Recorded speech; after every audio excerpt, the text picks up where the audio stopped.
evening and welcome to ABN's Jihad Watch program. I'm Robert Spencer, and we continue tonight with our series of interviews with some of the world's most prominent freedom fighters. Tonight, once again, we have with us Walid Shoebat. Walid, of course, is the famous ex-Palestinian terrorist who at one time thought that it was the best thing in life to murder Jews and to further the jihad cause. And then, like the man who was turned into a newt in the Monty Python movie, he got better. And so Walid Shoebat, having gotten better, is with us here tonight, and we are going to discuss Islam and the Middle East, the past, now, and beyond. Now, what this is about really is what the Middle East used to be like and how it has been transformed by the Arab Spring. The Arab Spring was, of course, widely hailed as a positive development, as a glorious outpouring of freedom and democracy in the Middle East at the time that it began in January 2011. And I and a few others were among the few who thought that maybe it wasn't quite as wonderful as everybody was making it out to be. And so, Walid, perhaps you could sketch out what it was that people were hoping for and why their hopes were ultimately empty and futile.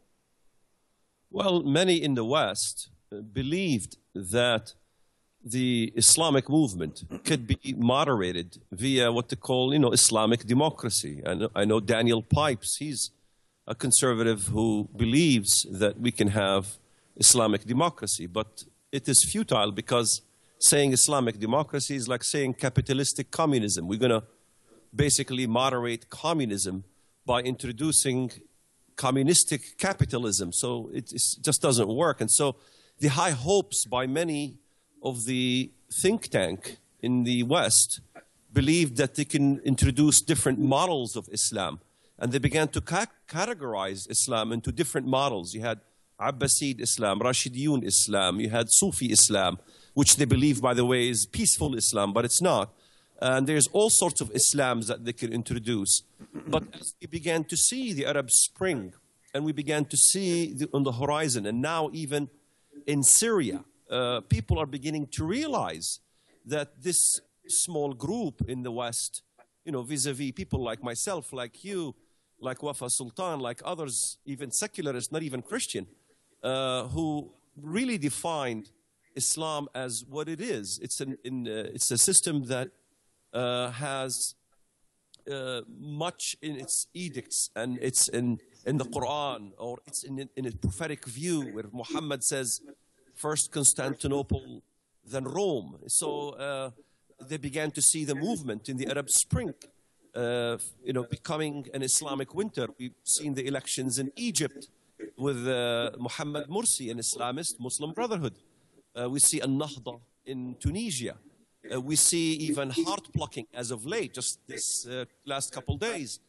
This incidents in Syria, people are beginning to see that what we've been saying about the Free Syrian Army is that it is an Islamist Al-Qaeda connected terror organization. So people are beginning to realize the facts on the ground, and the denial by much of the media is coming much weaker as an argument today. So what do you think happened in Washington, Walid?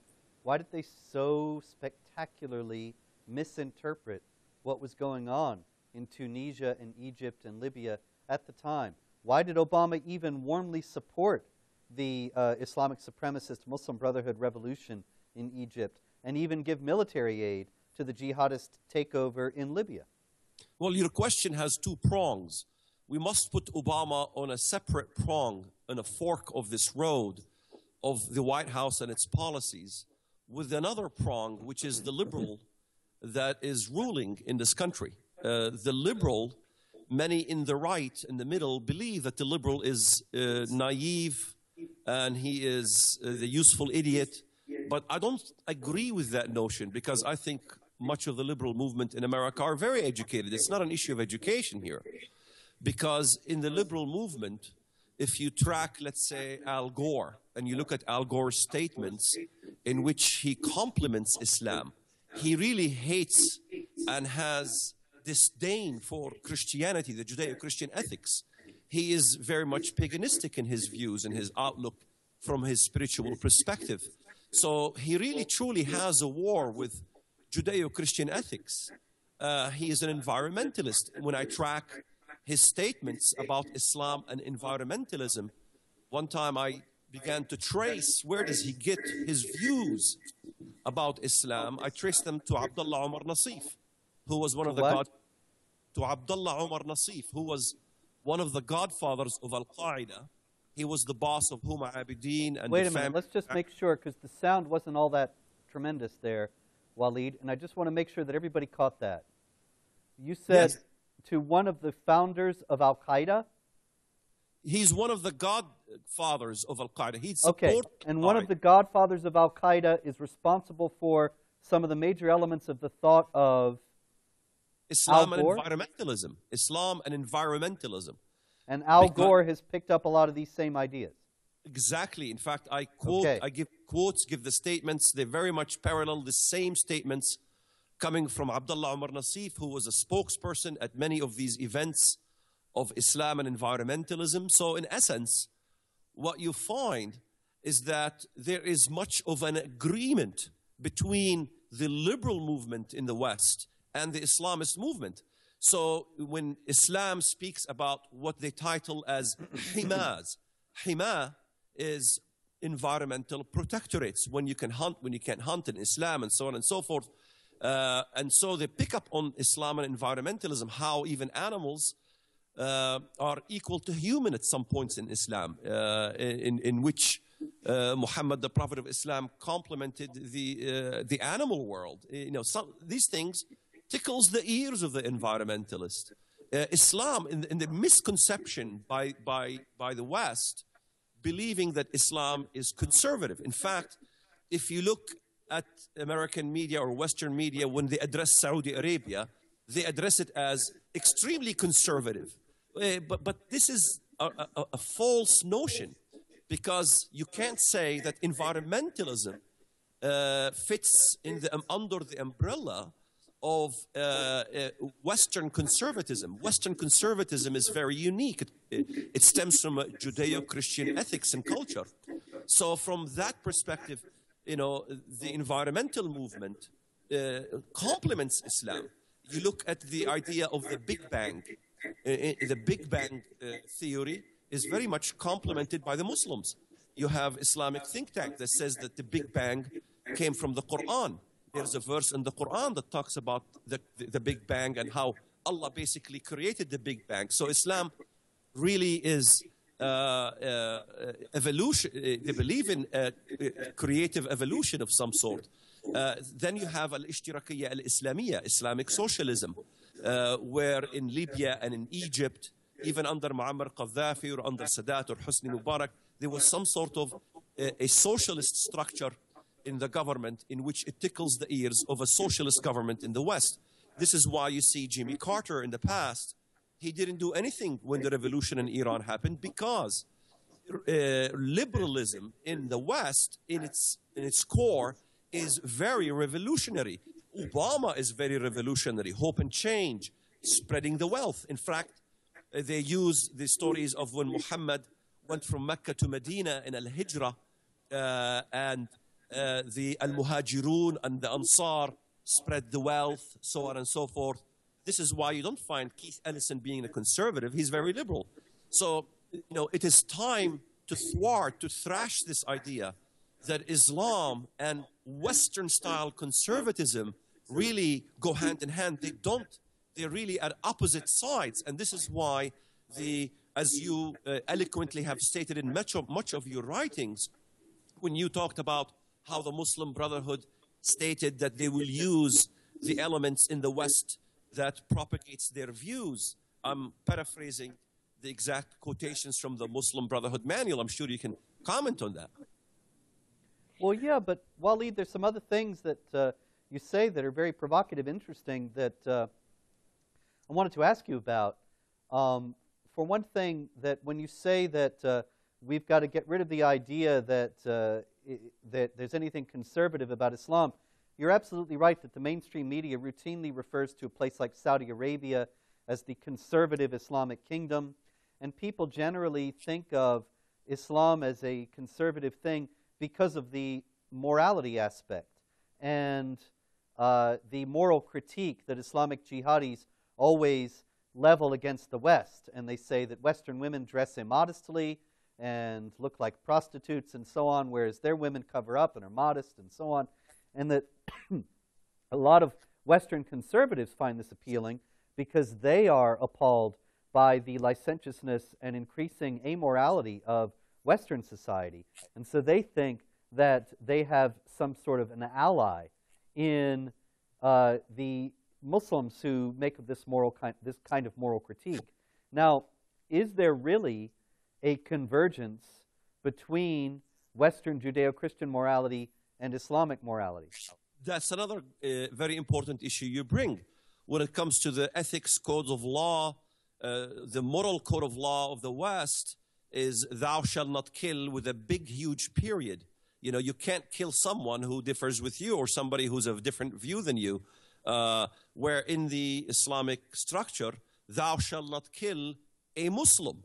So when you look at extremely liberal, or you look at the anarchists, or you look at communism, you look at much of the debased liberal movement that happened in the West in the past, it's not thou shalt not kill, it's thou shalt not kill a communist, or thou shalt not kill a Nazi, or thou shalt not kill, you see, so from the ethical view, Islam is still liberal because they harbor a code of law that basically allows a certain group to have rights over another certain group, where the judicial laws in Islam, you know, if a Muslim kills a non-Muslim, it's not a death penalty. Only if a Muslim kills a Muslim is a death penalty. So if we compare those ethics, we can find much of those ethics in Nazism, communism, and other isms, but we don't find it in the Judeo-Christian ethics. Under the Judeo-Christian ethics, there is, in fact, there is equality under two circumstances only.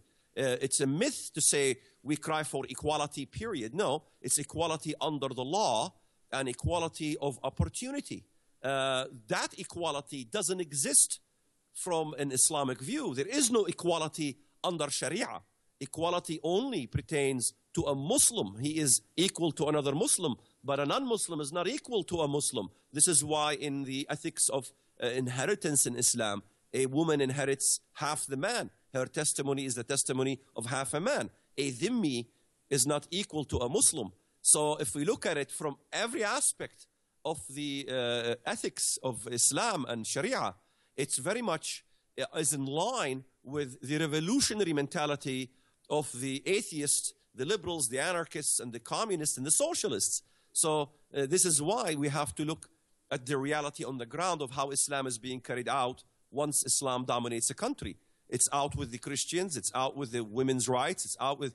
So even if you look at the dress code of Islam isn't a Judeo-Christian ethic.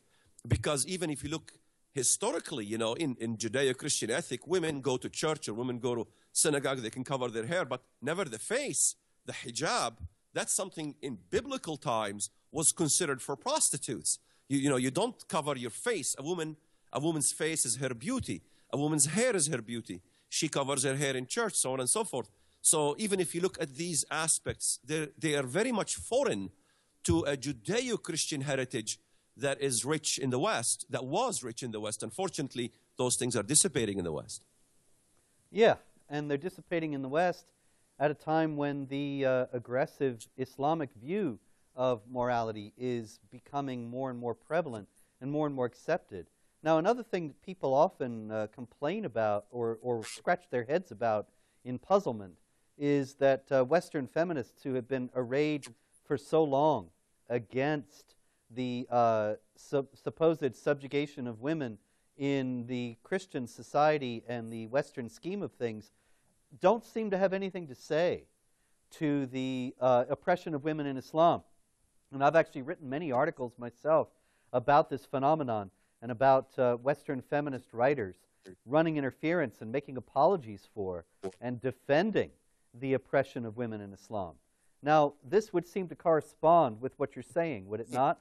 That there's some deeper correspondence between leftist thought and Islamic thought that is larger than the issues that feminists treat in the West today. Is that correct? You're absolutely right. We have to understand myth number one is easily busted, that it's about women's lib movement is about women's rights, or even PETA, which is supposed to be for animal movement, is about animals. It's not, because if you look at PETA, they complain when a Palestinian uses a donkey and packs it with explosives and kills Jews in Israel. They don't complain about the terrorism aspect. They complain about the donkey aspect. So, because a donkey is equal to human. When it comes to the women's lib, it's women's lib to abortion, not women's lib basically to free them from slavery, as what we see happening in the Islamic world. When it comes to the women's issue, I've always asked, if it's about women's rights, what are they doing about Islam in Iran, or Islam in the Sunni sect, in which in Iran they have pleasure marriage, which uses women as prostitutes, really. And if we think that the Sunni Muslim world condemns this because this is only something the Rawafid or a Shia does, it's something is also in the Sunni. They have misyar marriage. In fact, you can go to misyar online and you can find these kind of deals in which men can bring so-called wives to their hotel rooms, and as long as they pay the dowry and so on and so forth. So from that aspect, from the moral code aspect, we in the Judeo-Christian culture call this prostitution. Although the liberal would love to legalize prostitution, yet Islam legalizes prostitution, same way as the liberal want to legalize prostitution. So even from the ethics perspective, they are much in collision. They are much in agreement with the liberal movement. And nobody is talking about misyar marriages. By the way, this is not something that is such a small issue, because it's been sanctioned by Sharia from both the government of Egypt as well as the Saudi Arabian government. So this has been made sanctioned and legalized with the Sunni sect of misyar marriage. It exists it exists everywhere. Walid, actually, I just saw recently, I think yesterday, a story about Shiites in the UK increasingly practicing pleasure marriage. Maybe I think that it would be wise at this point for us to back up just a second, and if you could possibly explain the concept of pleasure marriage and misyar marriage for people who are not familiar with them. Yes, very well. Pleasure marriage, or nikah mut'ah, is a Shiite sanctioned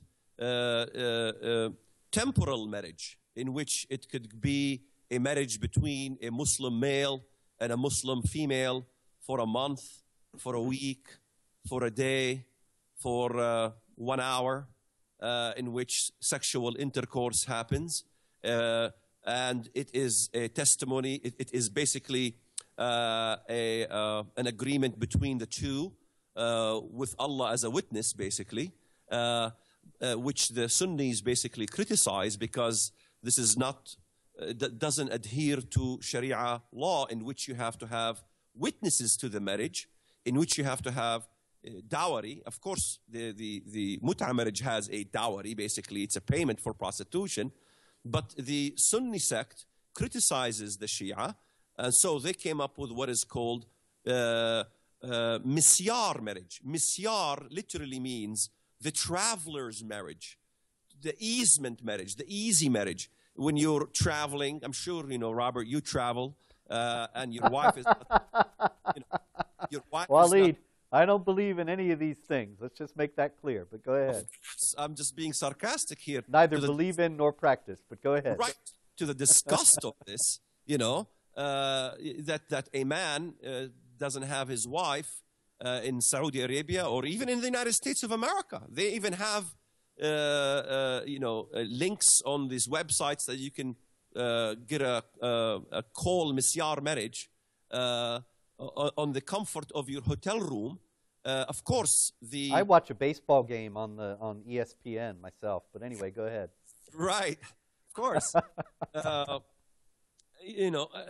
And the wife will appear at the hotel, and of course they will have two witnesses. And of course, it's not a pimp. It is a conduit, a broker, who will basically present the two witnesses. They will sign the nikah document, the marriage document. and the marriage commences for as long as the two desire, based on an agreement of the price for the dowry. Even the term nikah itself, the term marriage Islam uses, is not the same as a Western concept. Nikah is a term that is used about fertility, fertilizing. It's very demeaning. So when I came to the West and I saw how the West has conducted their weddings for sickness or for health, for better or for worse, that a husband and a wife are friends, and they're friends forever, and they're partners forever. And I looked at the Judeo-Christian ethics, man to one woman, and that's it, and it has great respect for women. So there is much difference between the relationship between husband and wife. In Islam, I'm sure you're familiar with, the Quran says, Nisa'ukum hirthun lakum. Hirth is a term you use for mowing the field, plowing the field. So your wives are your plow fields. And I'm sure you can figure out what the plow is. And of course, in the Quran and in Islam, it's the seed from the man. There's no seed of the woman. When I first read the Bible, I was shocked in Genesis, the seed of the woman. That took me a month just to look at that verse, the seed of the woman, that there is two seeds here, that there is two elements here that create, that is part of the creation process to create the zygote and the fetus. That doesn't exist anywhere in Islam. This is why in Islam, even if a divorce happens, the husband gets the child. That's his seed. Well, wait a minute, Walid. Walid, hold up just a second. I got to ask you this. I didn't grow up in a Muslim country. I've been to Muslim countries, but I didn't study biology there. But surely they teach in school that genetically the child is 50-50, the child of the mother and of the father, no? Yes, absolutely. I'm sure, and the Muslims know that. Well, then how is this understood in light of the Quran, or does the Quran just trump it?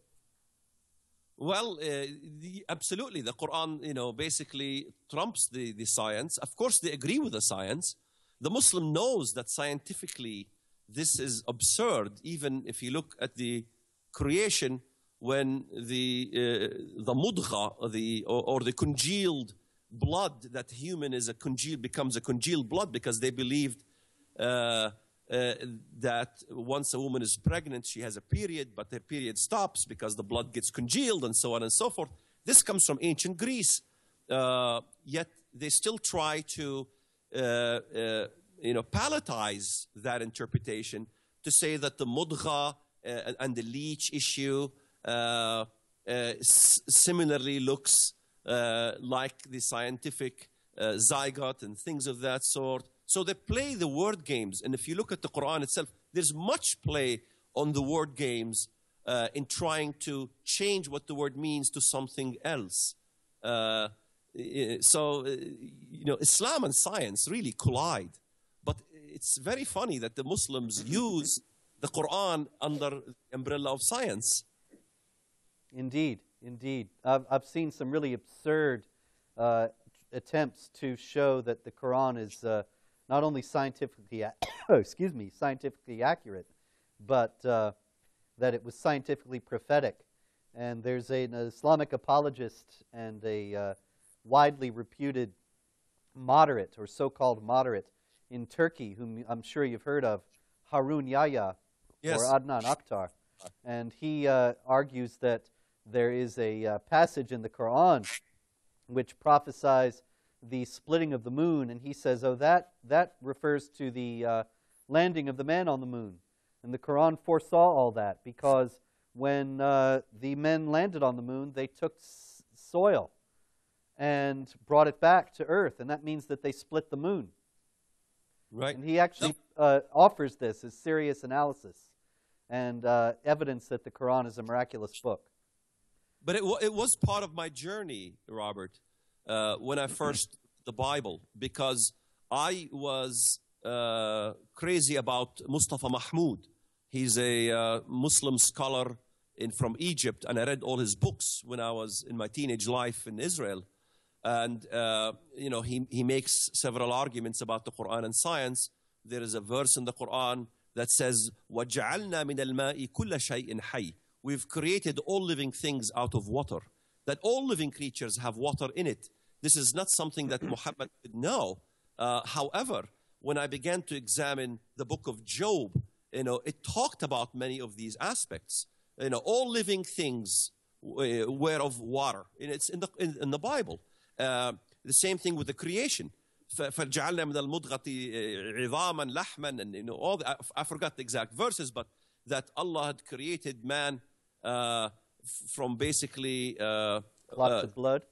Yes, but then he created the bones and he clothed the bones with flesh. But it doesn't state what Job states, that after the bones there was built the sinews of the body, which is the nerve system. It's not just flesh. It gives you the issue of sinews, that there is sinews, which is much more in depth than the Quran, which means very easily that the Quran or Islam could have easily borrowed some of these verses from the Bible. So to say that Islam discovered some scientific information about creation is absolutely debunked at this point, because you find a lot of these things and much more eloquently written in the Bible. And this is why when I first began to write, why I changed to becoming a Christian, I began to write about my findings from the Bible itself, thwarting all the arguments that the so-called Islam and science tries to make. Well, that's really fascinating because, perhaps we can discuss this a bit more after the break. I remember very early on when I first started reading the Quran and studying Islam. This is 1981, 82, and I was having lunch regularly with a Palestinian Muslim who was an exchange student at the college.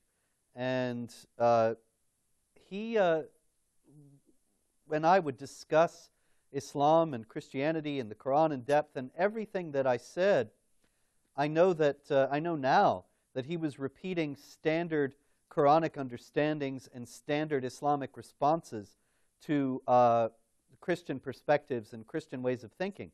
And he seemed absolutely, of course I didn't know anything at the time, and so I wasn't able to come back further.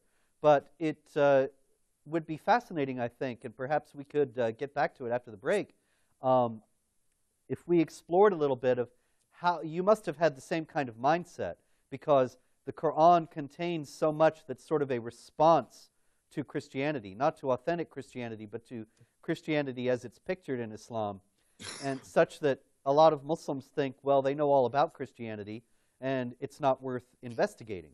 And so it's interesting. It would be interesting to hear how it is that you got beyond that way of thinking into thinking maybe there was something beyond that was not what you'd been told. In any case, we are here with Walid Shoebat. This is ABN's Jihad Watch program, and we will be right back after these important messages. The word gospel translates to news that brings joy. But this isn't just any news. A gospel is news that changes a life forever. After being invaded and enslaved by Persia, Greece won 2 decisive battles at Marathon and Solnus. The Greeks sent out heralds, also called evangelists, to proclaim the good news to the cities. We have fought for you, we have won, and now you're no longer slaves, you're free. The reality is that we are all slaves, slaves to sin and slaves to death. We are slaves in need of good news. Enter Jesus, God's Son, fully God, fully man, bringing news that would change our lives forever. His news was this: I am the divine, come to you to do what you could not do for yourself. I will take what you deserve so you can have what I deserve. You have no idea how much it will cost me, but you also cannot imagine the depths of my love for you. It is a gift that I give freely. So repent. Repent from all the ways you've run from me and follow me. Follow me because I am the only way to eternal life. Follow me because I'm the Savior you've been looking for. Follow me because I have authority over everything, yet I have humbled myself for you. Follow me because I died on a cross for you. Because I'm your true love. and your true life. This is my good news for you. This is my gospel, that you have been saved by grace and that you are slaves no more.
Good evening and welcome back to ABN's Jihad Watch program. I am Robert Spencer, and we are here tonight with one of the nation's foremost freedom fighters, Walid Shoebat.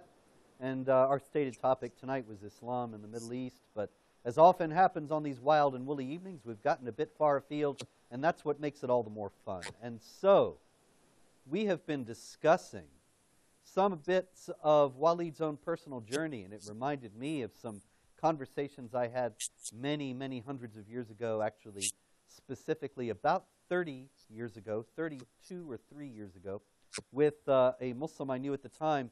And we were discussing how Islam contains, or the Quran particularly, contains enough of, excuse me, enough of an inoculation, so to speak, against Christianity that it keeps people from considering the real thing. I can give you an example. I remember, Walid, I was speaking with this gentleman whose name was Mahmoud, and I said to him, you know, there's a closeness to God in the Christian tradition. We call God our Father, and we think of God as our Father, and there's nothing like that in Islam. And he said, you call God your Father, then why does he punish you for your sins? And he sat back and folded his arms, and he looked very pleased with himself. And I had no idea what was going on. It wasn't until not long after that I read Quran chapter 5, verse 18, which says, the Jews and the Christians say, we are God's children and his beloved. Then say to them, why does he punish you for your sins? And I realized, oh, wow, I just played out a Quran verse for this guy. I gave him the thing that the Jews and Christians say, and he gave me what Allah said to say back to me. And he must have been very pleased that Allah had given him the exact answer to my exact statement. And the thing is that if you were a Muslim, then how did you break out of that mindset of thinking, well, you know what the Christians are going to say, and you have all the answers, and you know they're wrong. And so how do you get from there to where you are now? Well, like you said, everything in life is a journey, really. And the Muslims do use the Bible or have knowledge even of a lot of things in the Bible without even them reading the Bible, because Islam in its essence have borrowed a lot of things in the Bible, even scientific things. That when the Bible is not about science. It's not a document about science. However, if God says something that is about nature or about creation or about the essence of the world or about us as human beings, it is also has to be scientifically accurate. But what the Muslims do, Robert, since we're talking about Islam and the claim of science in the Quran, is that they exaggerate things. It's sort of like, you know, your child is, you know, writing a little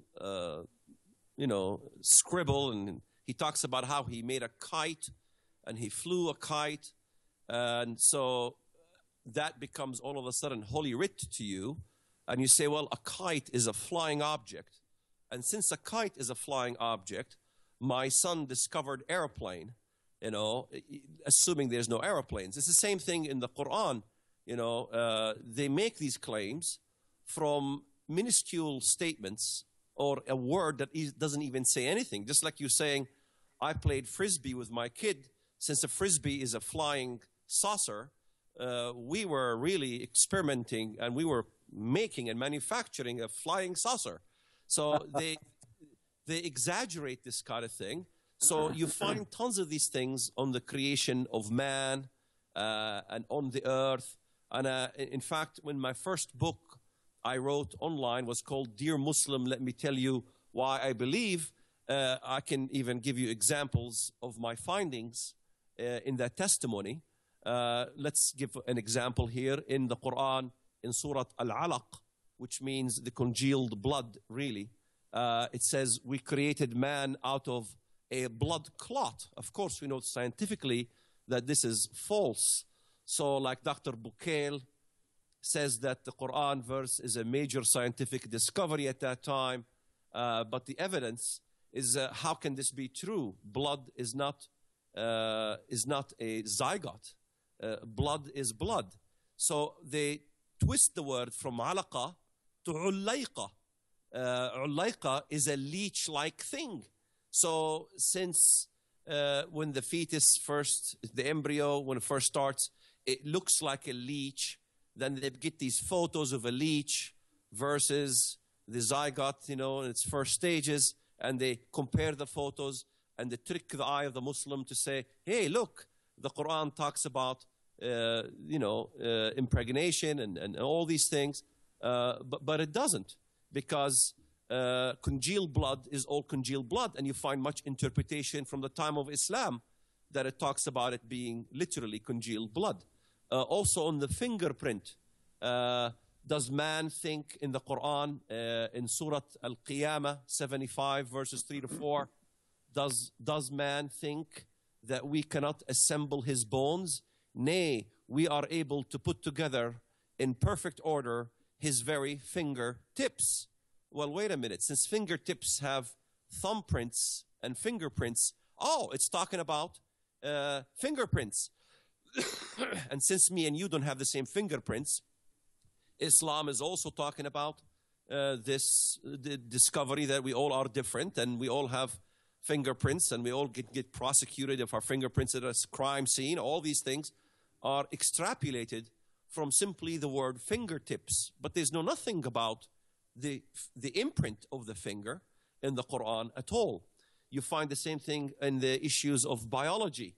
The parable of those who take protectors other than Allah is that a spider who builds a house, but truly the flimsiest of houses is the spider house. And then, I believe Mustafa Mahmoud was arguing to say that the spider web really can be a very strong web. I can't remember exactly what his argument is, that the Quran basically made a miraculous discovery about the spider web and so on and so forth.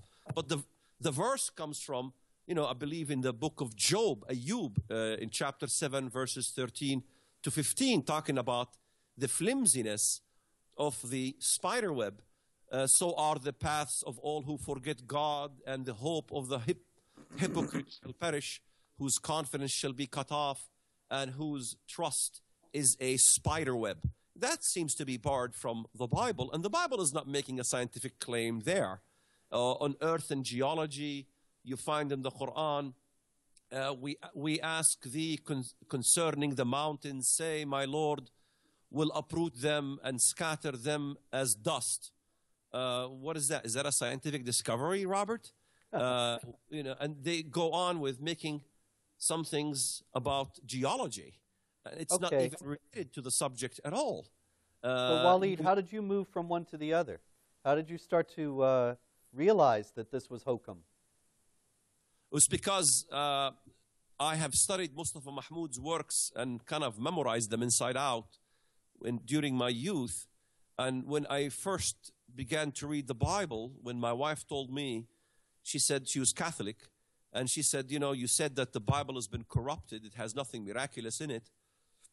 Perhaps you can find me the corruptions, and if you do, I will become a Muslim. So as a Muslim typical male, I told myself, praise Allah, I will find the problems in the Bible. I purchased a Bible for $10, a King James Bible, New King James, and I began to read from Genesis, and by the time I reached Job, it was over.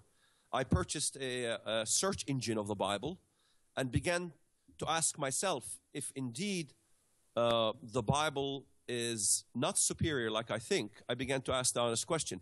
I must find superior science in the Quran than the Bible.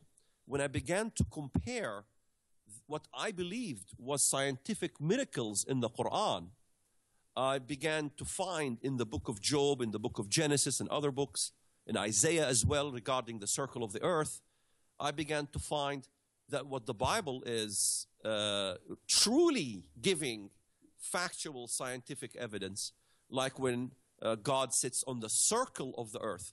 In the Quran, it says, وَالْأَرْضُ بَعْدَ ذَلِكَ دَحَّاهَا وَالْأَرْضُ بَعْدَ ذَلِكَ دَحَّاهَا. And the earth after that, he basically made it straight. It made it flat. The verse was talking about the flatness of the earth in the Quran. So the Mustafa Mahmoud began to play the game. I began to understand the games. Dahaha, to make it straight, the word duhiyya, which means an egg shape of some form, seems to be circle. So they transformed a verse that was scientifically inaccurate to make it a scientific miracle in the Quran from the word duhiyya, which is a shape of an egg. And because the North Pole is narrower than the South Pole, wow, it is the shape of an egg of some sort. Nobody would know that except the Hubble telescope and so on and so forth. So the Quran had a scientific miracle. But these things were very easily thwarted because the word dahaha is easily been interpreted in the Arabic language from the inception of the Quran till now. No one disagrees. It's about the flatness of the earth. Yes.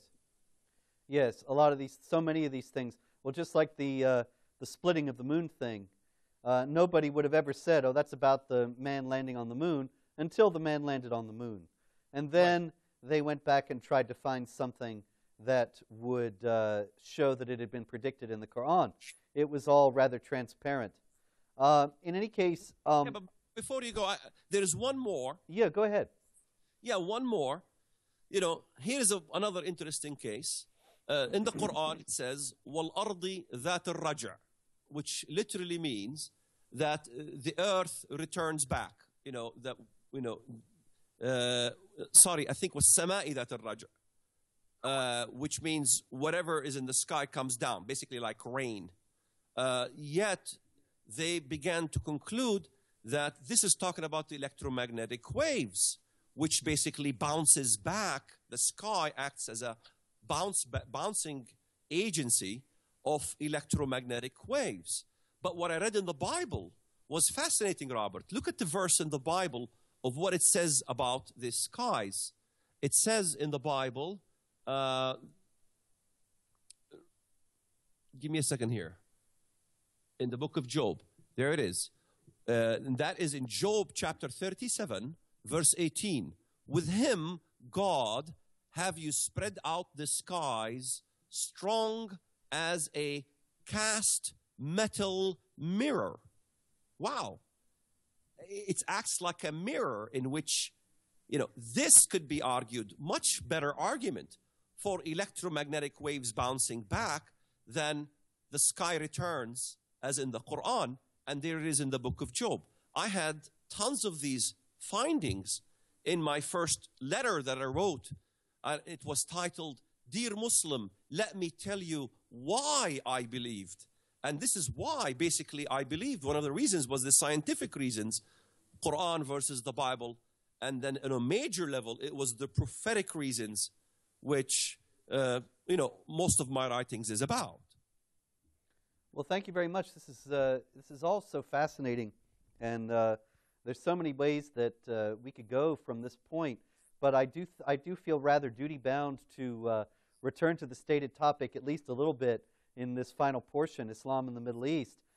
one thing we can say to tie all this together is that people who have this understanding of the miraculous nature of the Quran and the idea that it contains all the secrets of human existence and the directions and the guide for every aspect of human behavior, they have now taken political power in Tunisia, Libya, Egypt, and are about to do so in Syria as well. Is that correct? That is very correct. Islam. So can you sketch out the implications of that? What do you think this might look like in 5 years as a result of this? Well, it's very easy. In fact, many say that the Middle East is complicated. I don't think me and you see it as complicated at all. It's easy to figure out the Middle East, looking at the future, by first looking at the past. That Islam was crushed basically when the Khilafah was dismantled. And let's not forget where the base of that crushing blow that Judeo-Christian West gave to Islamdom happened in the country of Turkey under the Ottoman Empire that was dismantled. And so that was in 1924. And in 1928, after the bruise of Islam, you had many movements in several aspects in the Islamic world, several different areas in the Islamic world. You had, in Turkey, you had Said Nursi, who was basically, I think he was assassinated by the government. And you had, after that, Adnan Mandris. And after that, you had Erbakan, who basically was the major hub to put a good foothold of the revival of Islam in Turkey. You had in the Palestinian arena Hizb ut-Tahrir, in which it exported its ideology into Great Britain. These were persecuted Islamists in their own world. In Egypt, the Muslim Brotherhood was persecuted. So these entities began to expound and find the perfect embryo for it in the West. This is why, if you look at what happened in Tunisia, you had, what's his name? I forgot his name. In Tunisia, the head of the Tunisian Islamist government now. You mean Ghannouchi? Ghannouchi, yes. Al-Ghannouchi, he was exiled in Great Britain. He was in exile, and you have also Qaradawi was in exile in Qatar. You had the Khomeinis were in exile in France. All these exiles flourished very well in the West.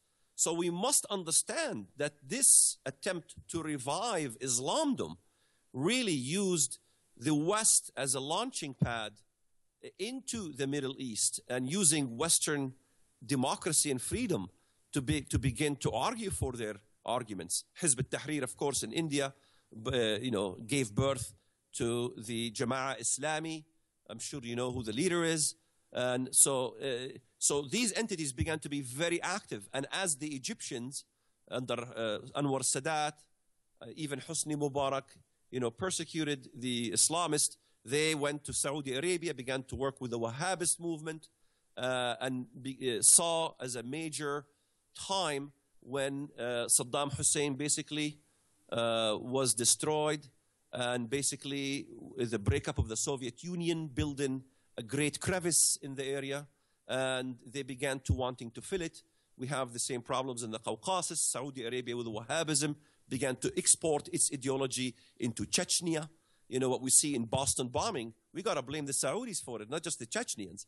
So they began to export that ideology all over the place, and the revolution began to succeed when Barack Obama took power in the United States of America, made his famous speech in Egypt, in which basically he insisted that the Muslim Brotherhood be present at his speech when it was considered an outlawed organization in Egypt. So it was the West basically that began to allow this to ferment. We see the same situation in Syria, the FSA being supported by the West. You have a Qatar, Saudi, Turkish base aiding and abetting those revolutionaries in Syria. And so this became the prime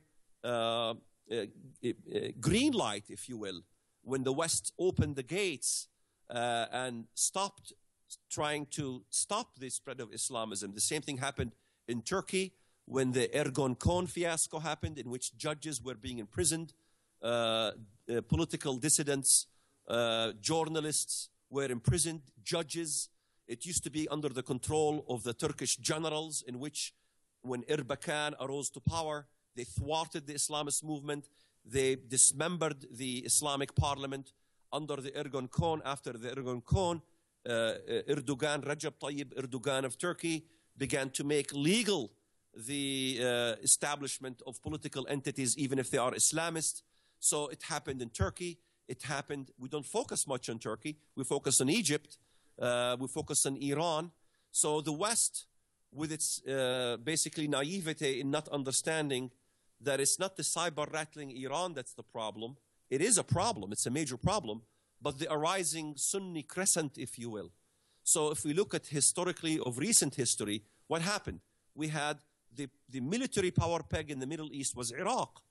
Iraq, the wings of the strength of Iraq were plucked. This is the ancient Babylonian kingdom, if you will, which basically thwarted Iran's expansions. That was plucked by the West, and that gave credence to Iran to rise as a mini superpower in the region, in which we had to try to thwart it by aiding and abetting the Sunni sect of Islam, which comprises 85% of Muslims, which is the most dangerous beast in the region than even in Iran. So now what's happened is the Arab Spring is turning to an Islamist winter. We know how the future is going to work out if and when the last bone of contention, that is Syria, falls under the power peg of the Sunni sect of Islam, with the collaboration of Qatar, Saudi Arabia, as well as the West. Then the Islamist movement of the Sunni sect will begin to build that crescent in Syria. Turkey will be right next door. We have the situation also in Iraq. We are pulled out of Iraq, undermining the issue of the Mosul, the Kurdish district, in which it has the power of the the oil wealth of Iraq has not been equally distributed between Shia Sunni versus the Kurds, the Kurdish area. So this becomes another major problem in the region, Kurdistan, that's going to be arising, I think, soon. And so, what we're seeing is a rise of a Sunni sect, but the West is being fooled to think that what Egypt wants and what Tunisia wants is what they call the Turkish model of Islam. Yet the West is also beginning to realize that perhaps not allowing Turkey entry into the European Union was a wise decision, because as we see happening, Turkey is turning neo-Ottoman, regardless to how much they're trying to deny it. They interfere into the situation in Bahrain. Any problem happens in the Middle East, there's Turkey. They're interfering into Syria. They're interfering in Bahrain with the Shia fiasco there in Bahrain. So this whole propaganda by the Turkish regime, by Davutoglu, who says zero conflict, is not true. They are interfering in every conflict. They're interfering when Israel tries to explore gas in the Mediterranean. There you find the Turkish ships.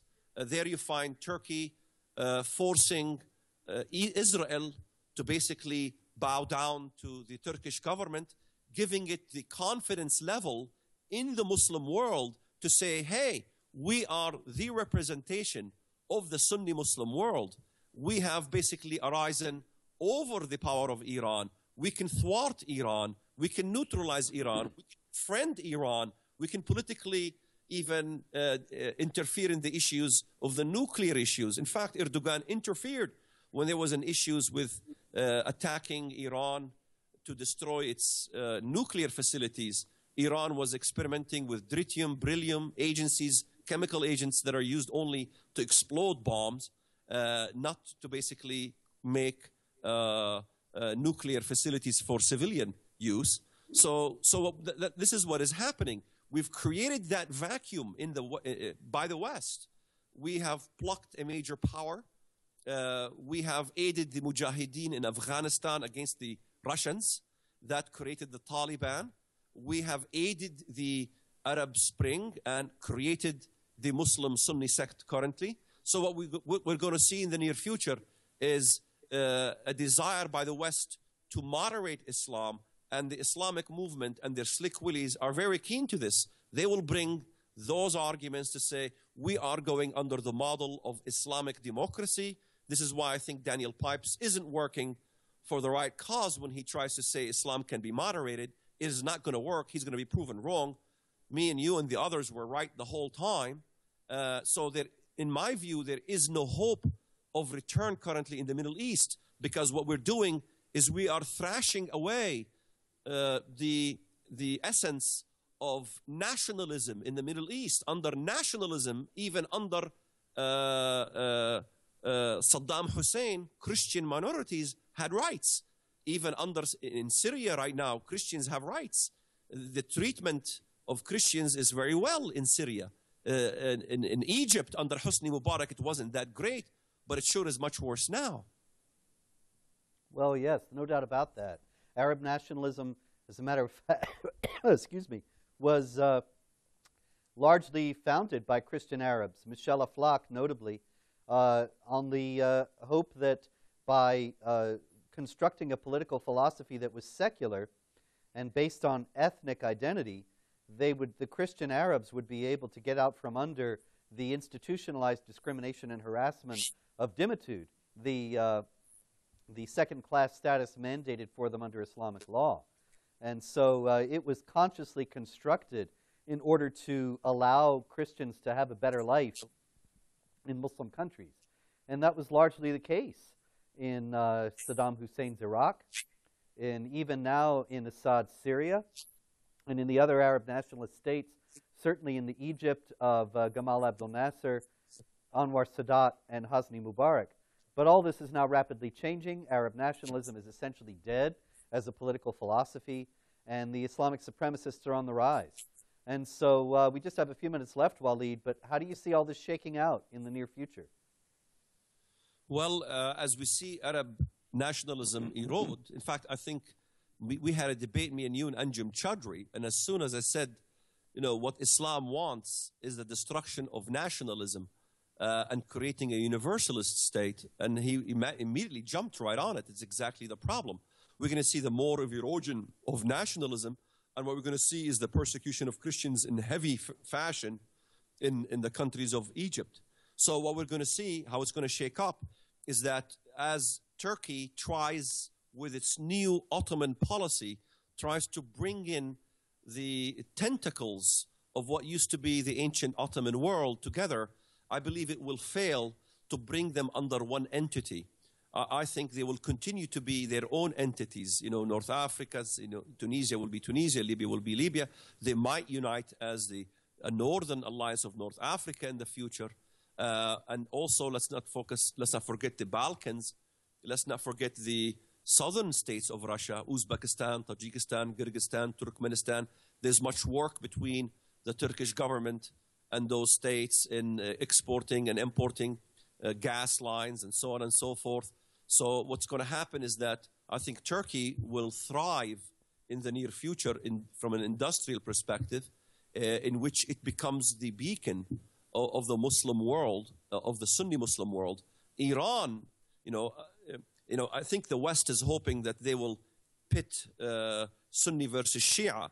That's what I think the policy is. If you pit Iran against the Sunnis, eventually the Shiite will lose. But I think that's a false analogy, because we have seen even in the Israeli Hezbollah fiasco, Hamas jumped right in, carried the flags of Hezbollah, Hezbollah carried the flags of Hamas. So there was a unity, but it will be a temporal unity in which Iran will try to bring both Shia and Sunni together in the future under the banner of Neo-Ottomanism. So I think within the next 10 years, that's what we're going to be seeing. In fact, Brother Robert, 15 years ago, I talked about Neo-Ottomanism. You couldn't find a single hit in Google. I said, what we're going to see the next, 2 decades is the rise of Neo-Ottomanism. Everybody was laughing at me. Now you go to Google and put Neo-Ottomanism, there isn't a single expert who's an honest expert who would disagree that that's the image that is reflected into the future of the entire region. Absolutely. So, in other words, the Ottoman Empire got bruised, and it's rising, and its bruises being healed. And basically, if I may bring some biblical essence to this, much of these things have been predicted in the Bible.